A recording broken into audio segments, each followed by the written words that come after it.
Bismillahirrahmanirrahim. Assalamualaikum warahmatullahi wabarakatuh.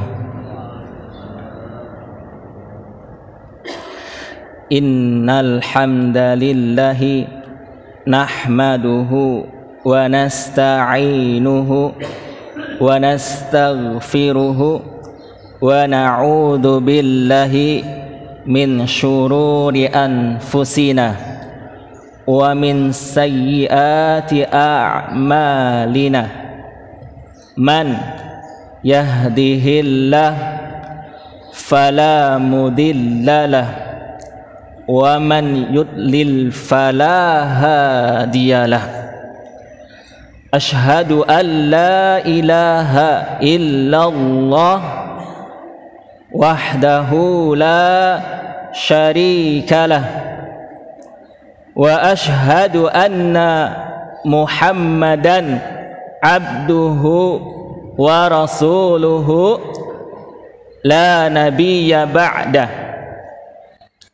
Allahumma salli wa sallim wa barik ala nabiyyina Muhammadin wa ala alihi wa ashabihi wa man tabi'ahum bi ihsanin ila yaumiddin. Amma ba'd. Alhamdulillahilladzi ahyana ba'dama amatana wa ilaihin nusyur. Jamaah Masjid Syuhada rahimani wa rahimakumullah, izinkan kami mengingatkan kembali kepada diri kami pribadi dan hadirin sekalian.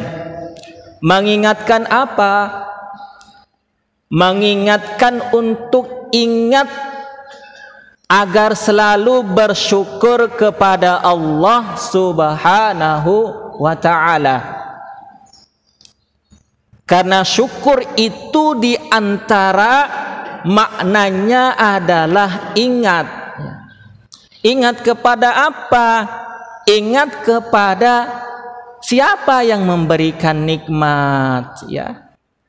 Maka di antara ayat yang sering kami ingatkan kepada diri kami pribadi dan jamaah adalah firman Allah Subhanahu wa ta'ala, fadhkuruni adhkurkum washkuruli wala takfurun. Kata Allah Subhanahu wa ta'ala, ingatlah kepadaku, kata Allah, niscaya aku akan ingat kepadamu, dan bersyukurlah kepadaku, janganlah kamu menjadi orang yang kufur, ya.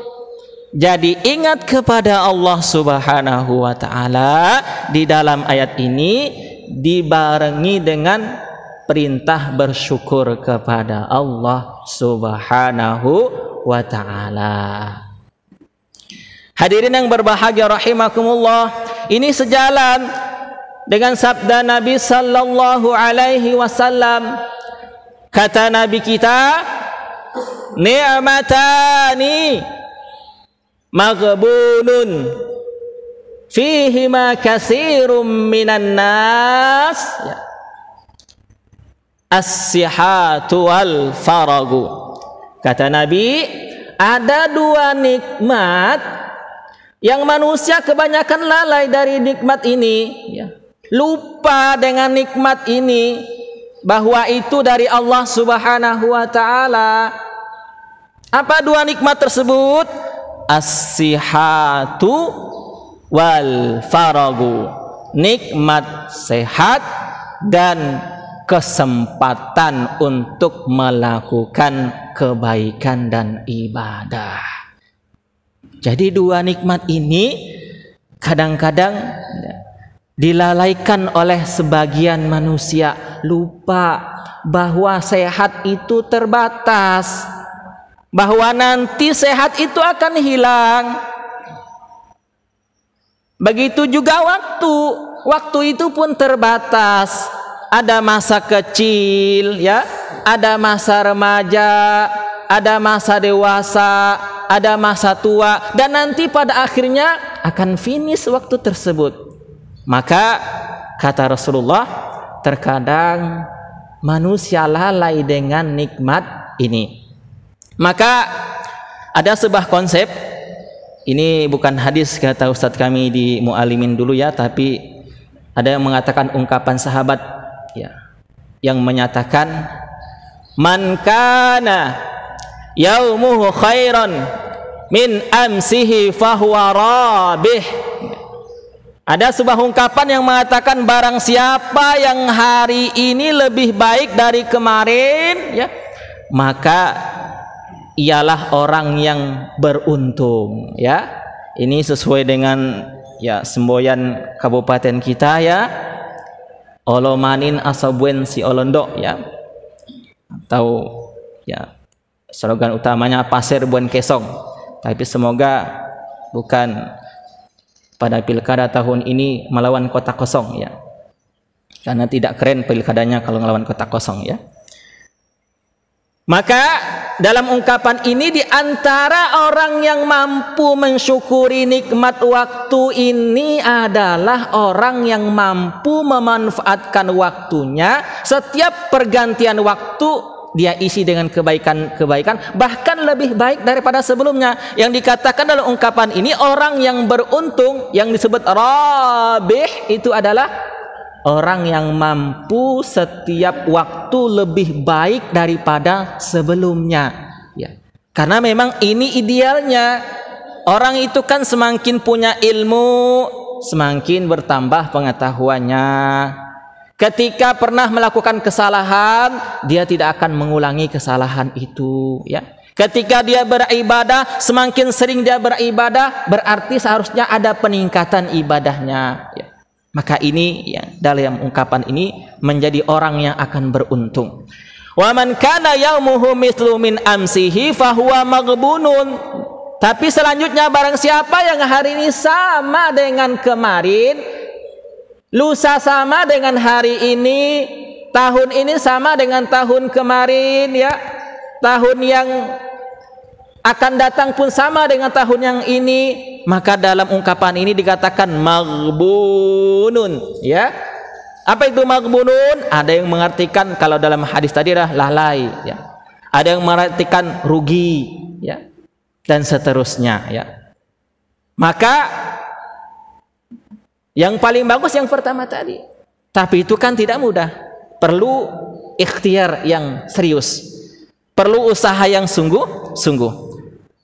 Dan celakanya dalam ungkapan ini yang terakhir, wa man kana yaumuhu syarran min amsihi fahuwa mal'unun.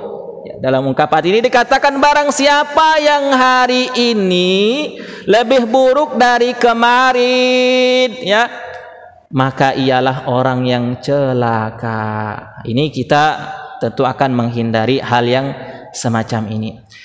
Hadirin yang berbahagia rahimakumullah, setelah kita bersyukur kepada Allah Subhanahu wa taala, kita juga tidak lupa senantiasa menyampaikan salawat dan salam kepada suri tauladan kita, manusia mulia Nabi agung Nabi Muhammad sallallahu alaihi wasallam.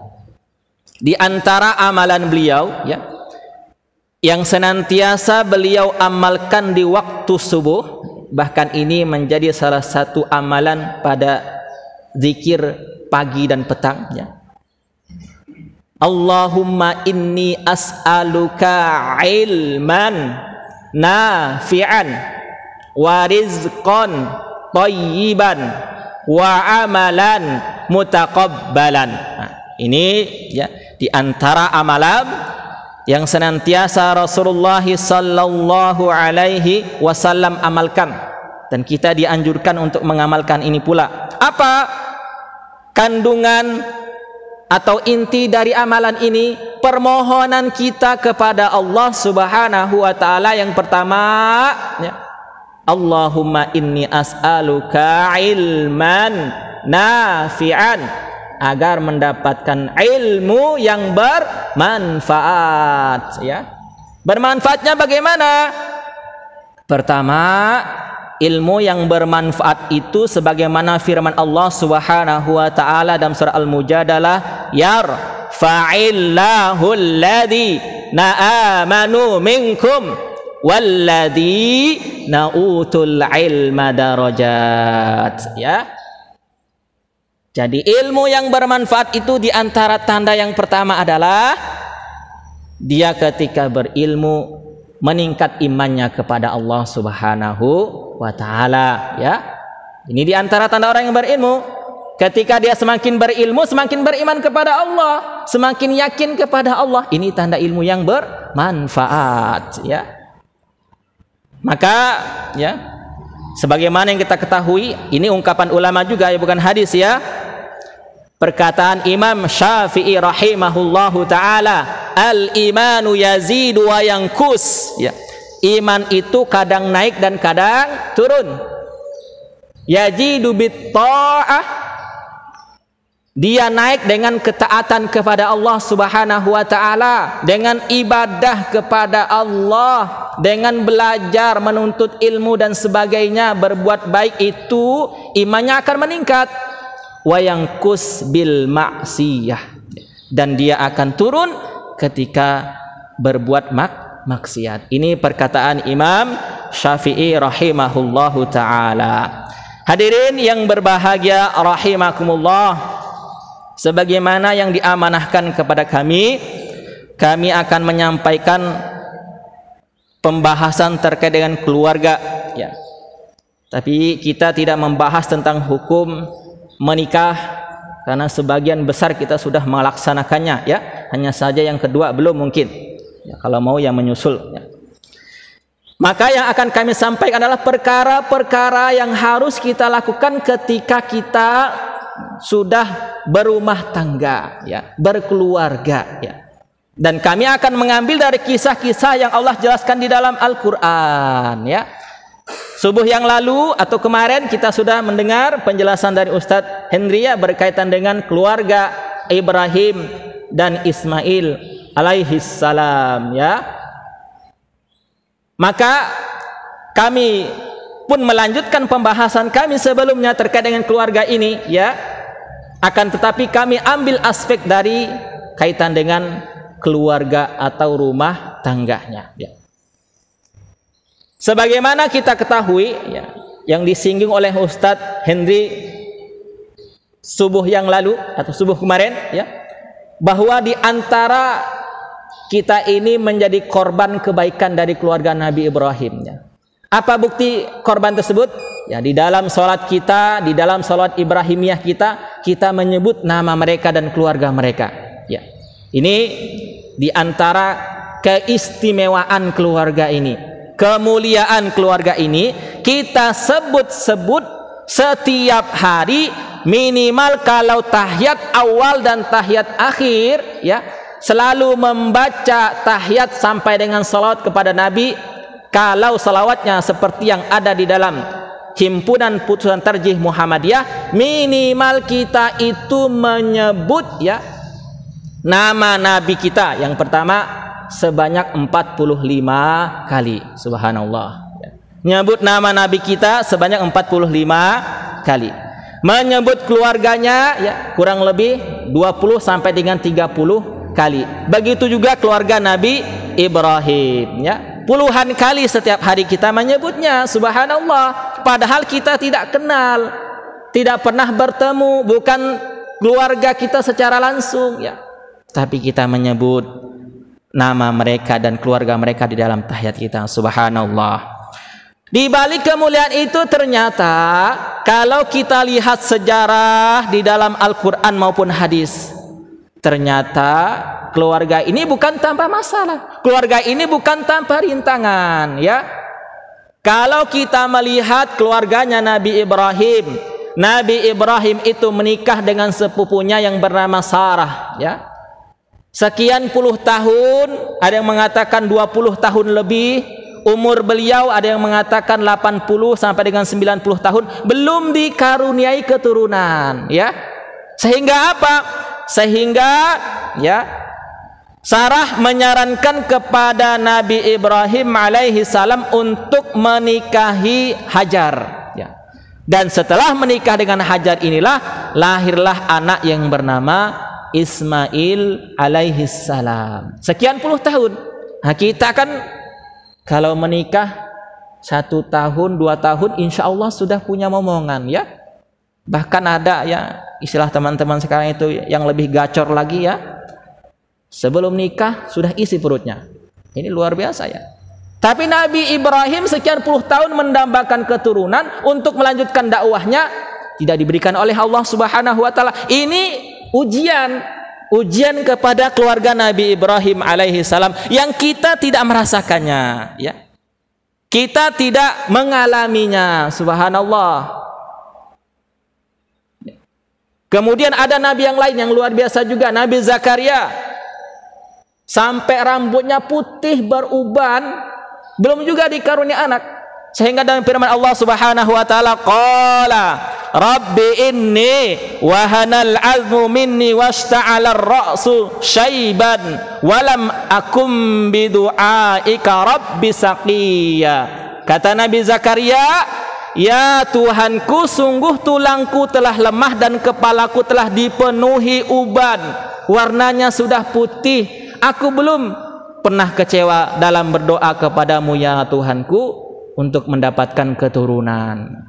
Nah, kita kalau sudah beruban, kalau gendong anak kecil, itu bukan anak lagi biasanya, tapi cucu ya. Kecuali kalau yang beruban punya bini anyar ya, punya bini yang baru mungkin bisa saja, tapi itu tidak lazim, jarang-jarang. Biasanya kalau sudah kepalanya beruban, gendong anak kecil, gendong bayi, itu bukan anaknya tapi cucunya. Nah, Nabi Zakaria rambutnya beruban ya. Usianya ada yang mengatakan 80 tahun, 90 tahun, bahkan ada yang mengatakan 100 tahun baru dikaruniai keturunan yang bernama Yahya yang nanti menjadi Nabi Yahya alaihi salam ya. Subhanallah, kalau digerogotkan ada namanya Pak Zakaria dan Pak Yahya ya. Saya sampai pangling lihat dulu itu ya, pertama-pertama digerogot ya. Di Tapis saya mengenal duluan Pak Yahya, ngisi di At-Taqwa khutbah Jumat, kok ketemu dengan Pak Yahya lagi. Ternyata yang di sana itu Pak Zakaria namanya. Setelah lama mengetahui ya.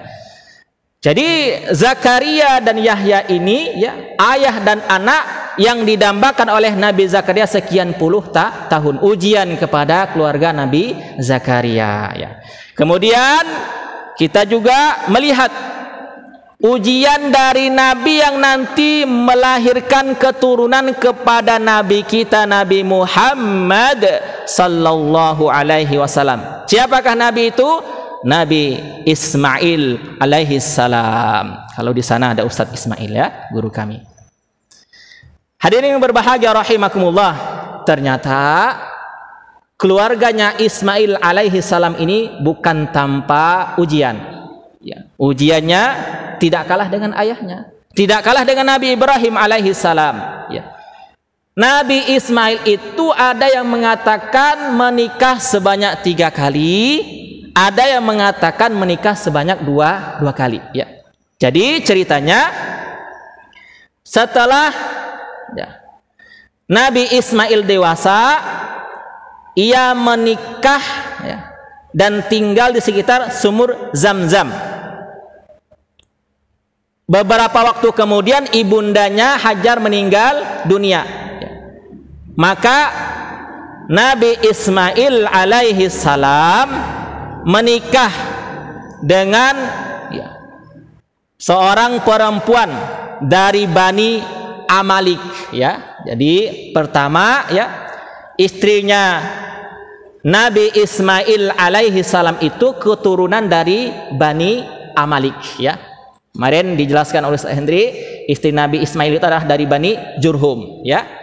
Jadi yang pertama, istrinya Nabi Ismail alaihi salam itu dari Bani Amalik.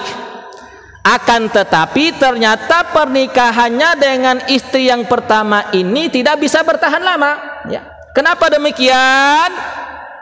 Ya, suatu ketika Nabi Ibrahim alaihi salam datang ke rumah Nabi Ismail alaihi salam ketika Ismail alaihi salam sedang berburu, ya.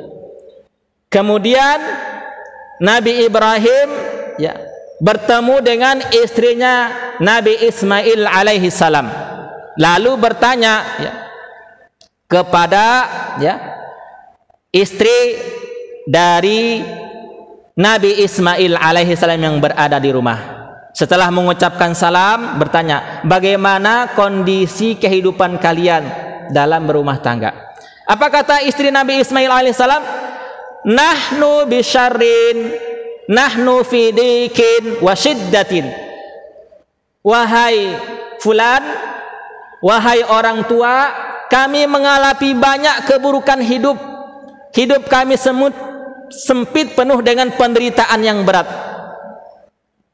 Nabi Ismail ini, ya, istri Nabi Ismail ini mengadu kepada orang yang bertanya tadi, mengeluh, ya, dia hidup berumah tangga dengan penderitaan, katanya, hidupnya susah dan sebagainya. Kemudian Nabi Ibrahim bertanya kembali, fa idza jaa zaujiki faqra'i alaihi salam wa qawli lahu yughayyir atabata babihi. Kata Nabi Ibrahim kepada istrinya Nabi Ismail alaihi salam, nanti kalau suami kamu datang, sampaikan salamku kepadanya, lalu katakan kepadanya agar kamu mengubah palang pintu rumahnya. Jadi diperintahkan menyampaikan salam dan menyampaikan pesan untuk mengganti palang pintu rumahnya. Ketika Ibrahim pergi, Nabi Ismail datang. Hal ja'akum min ahadin, kata Nabi Ismail, apakah ada orang yang datang kepadamu tadi? Istrinya menjawab, iya, tadi ada orang tua datang berkata begini dan begitu tentang keadaan kita.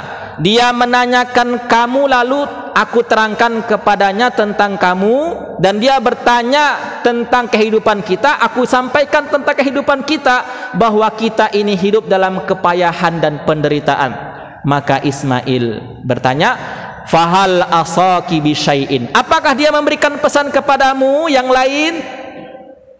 Maka istrinya menjawab, iya, dia memberikan pesan kepadaku bahwa agar aku menyampaikan salam kepadamu dan juga mengubah palang pintumu, mengganti palang pintumu. Maka Ismail berkata, zaki abi wa qad amarani an afariqaki hal al-haqqi bi ahliki. Dialah ayahku dan sungguh dia telah memerintahkan aku untuk menceraikan kamu, maka kembalilah kamu kepada keluargamu. Nah, inilah, ya, kisah, ya, istrinya Nabi Ismail yang pertama dari Bani Amalek. Kemudian dia menikah dengan seorang wanita dari Bani Zurhum. Nah, inilah nanti kebalikan dari istri yang pertama tadi. Istri yang dari Bani Zurhum inilah wanita yang solehah. Ketika Ibrahim datang bertanya seperti pertanyaan kepada istri yang pertama tadi, dia jawab dengan baik.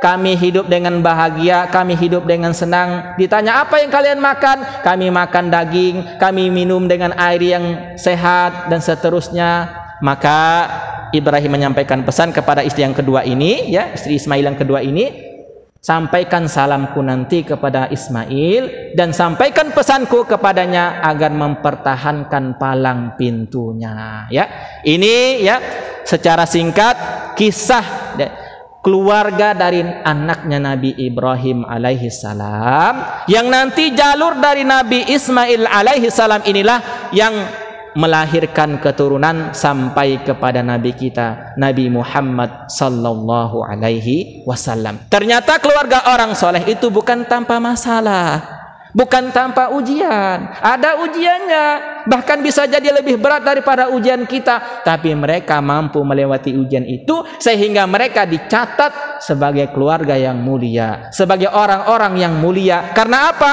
Karena mampu melewati ujian dari Allah Subhanahu wa ta'ala, termasuk ujian dalam kehidupan rumah tangga. Ya.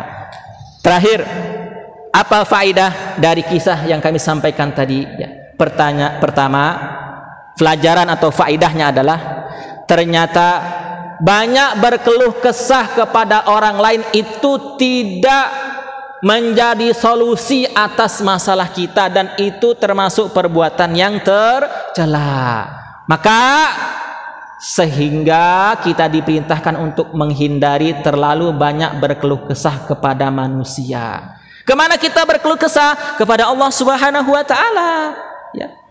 Lewat apa kita berkeluh kesah kepada Allah? Lewat salat kita, lewat doa kita. Ini yang dicontohkan dan dianjurkan oleh Nabi kita, Nabi Muhammad sallallahu alaihi wasallam. Kemudian yang kedua, ya, kita dilarang untuk membuka aib kekurangan yang ada di dalam rumah tangga kita. Kita diperintahkan untuk menutup kekurangan dengan sebaik-baiknya. Seorang suami diperintahkan menutup kekurangan istrinya, seorang istri menutup kekurangan suaminya, baik itu secara langsung maupun secara tidak langsung. Apalagi di zaman kita sekarang, hadirin yang berbahagia, zaman teknologi, mudah sekali untuk memperlihatkan kekurangan-kekurangan kita. Lewat apa? Lewat media sosial. Sedikit-sedikit diposting, sedikit-sedikit di-share, buat status. Ini akan membuka kekurangan dan aib kita kepada orang banyak. Maka kita diperintahkan untuk menutup aib-aib kita dan keluarga kita.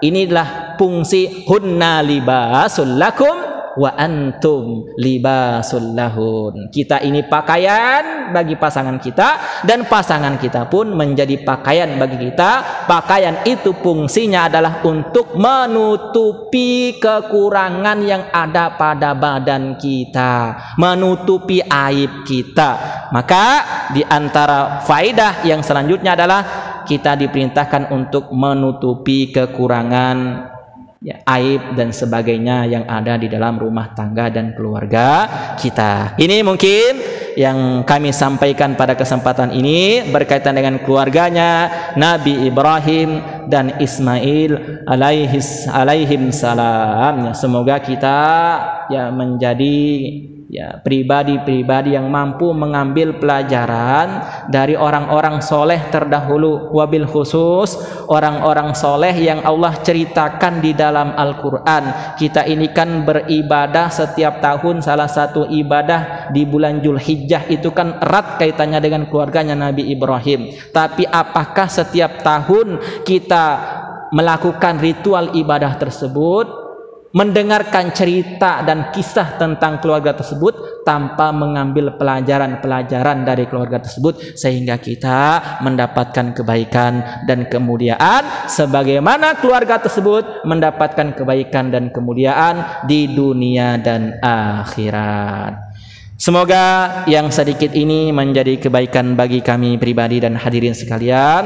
Kita sempurnakan dengan doa kafaratul majlis. Subhanakallahumma wa bihamdika asyhadu an la ilaha illa anta astaghfiruka wa atubu ilaik. Alhamdulillahi rabbil alamin. Aqulu qawli hadza wastaghfiruh innahu huwal ghafurur rahim. Nasrun minallah wa fathun qarib wa basyiril mu'minin. Assalamualaikum warahmatullahi wabarakatuh.